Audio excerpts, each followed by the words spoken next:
సహజ సిద్ధంగా వెంట్రుకలు ఊడిపోవడం సాధారణమే. అయినప్పటికీ శరీర జీవక్రియలలో మార్పుల వల్ల కూడా జుట్టు రాలిపోతుంది. స్త్రీలలో సాధారణంగా గర్భధారణ తర్వాత హార్మోన్లు పెరగడం వల్ల జుట్టు కూడా పెరుగుతుంది.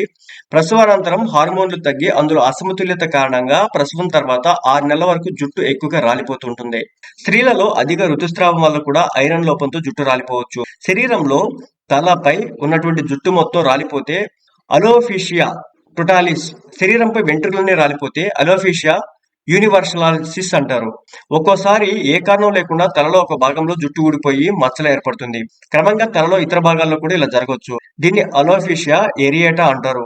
గడ్డాలు, మీసాలు, కనుబొమ్మల్లో కూడా ఇలా జరగవచ్చు. టైఫాయిడ్ వంటి దీర్ఘకాలిక జబ్బులు, ప్రోటీన్స్, ఐరన్ లోపం, విటమిన్ ఏ ఎక్కువగా వాడినా కూడా జుట్టు రాలే సమస్యలు రావచ్చట. దీర్ఘకాలిక వ్యాధులు, క్యాన్సర్లతో జుట్టు రాలిపోయే సమస్య కనిపిస్తుంది. వివిధ రకాల మందుల వల్ల కూడా జుట్టు బాగా రాలిపోతుంది. తలలో వచ్చే ఇన్ఫెక్షన్స్ వల్ల కుదుళ్లు దెబ్బతిని జుట్టు రాలిపోతుంది.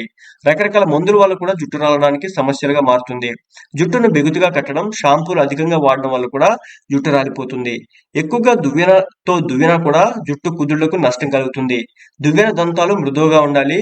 అదేవిధంగా బహిష్ట ఆగిపోయిన స్త్రీలలో టెస్టోస్టెరాన్ హార్మోన్ల వల్ల కూడా జుట్టు తగ్గిపోవడం జరుగుతుందన్నమాట.